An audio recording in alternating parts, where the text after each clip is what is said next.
পছন্দের খাবার খাবো আর সেটা অবশ্যই স্বাস্থ্যসম্মত খাবারই খেতে হবে।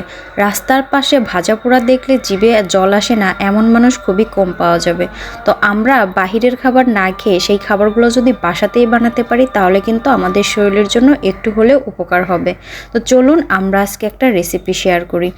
তো আমরা আজকে প্রথমে চিকেন ফ্রাইটা বানাবো। চিকেন ফ্রাই বানানোর জন্য এখানে আমি লেগ পিস নিয়েছি, আর লেগ পিসগুলো আমি কিন্তু আগেই ভালো করে সব মশলা দিয়ে ম্যারিনেট করে রেখেছিলাম কিছুক্ষণের জন্য, আর নর্মাল ফ্রিজ থেকে বের করে, আর এটা হচ্ছে আটার মধ্যে কোট করে নিছি 2বার, আর কোট করে নেওয়ার পর এখানে হালকা গরম তেলে দিয়ে দিলাম।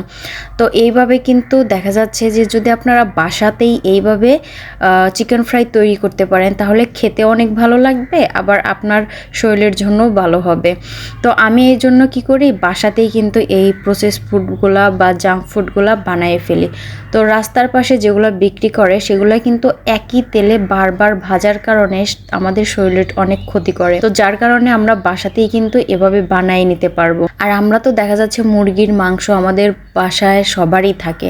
তো সেই মুরগির মাংস থেকে লেগ পিসগুলা বা কিছু মাংসর টুকরাগুলা নিয়ে কাঁটা চামিচ দিয়ে একটু ভালো করে ভিতরে থেতে নেবেন। তারপরে কিন্তু এখানে সব ধরনের মশলা দিয়ে কিছুক্ষণের জন্য ম্যারিনেট করে রাখবেন।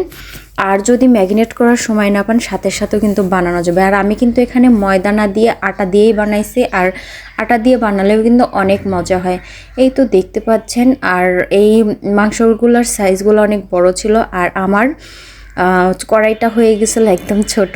তো যাই হোক, কোনো ব্যাপার না, দেখেন কত সুন্দর হয়েছে, আর একদম মুসমুসেই কিন্তু হয়েছে, একদম রেস্টুরেন্টের মতো বা রাস্তার পাশে যেভাবে আপনারা চিকেন ফ্রাইগুলো দেখেন একদম সেরকমই হয়েছে, কিন্তু টেস্টটা তাদের চাইতে দ্বিগুণ হয়েছে।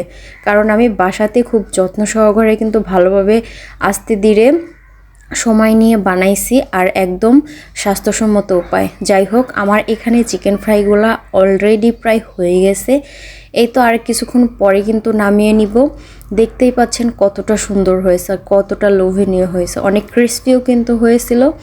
এই তো আমি এখন একটা টিস্যুর উপর নামাই নিব, কারণ এক্সট্রা যে তেল থাকবে টিস্যুটা এক্সট্রা তেলকে শুষে নেবে, আর যার কারণে এই চিকেন ফ্রাইয়ের গায়ে কিন্তু কোনো এক্সট্রা তেল থাকবে না।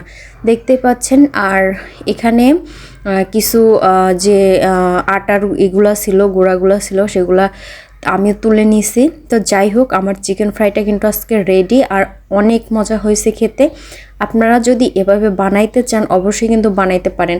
আর রাস্তার পাশে যেগুলো পাওয়া যাবে, রেস্টুরেন্টে যেগুলো পাওয়া যায় সেগুলো না খেয়ে আপনারা ঘরেই কিন্তু খুব অল্প উপকরণ দিয়ে, ঘরেই কিন্তু সব উপকরণগুলো থাকে, সেগুলো দিয়েই খুব সহজে কিন্তু চিকেন ফ্রাইগুলো বানিয়ে নিতে পারবেন। তো আজকের ভিডিওটি আপনাদের কাছে কেমন লাগলো সেটা কিন্তু অবশ্যই কমেন্টস করে জানাবেন। দেখা হবে পরবর্তীতে নতুন আরেকটি ভিডিও নিয়ে। আল্লাহ হাফেজ।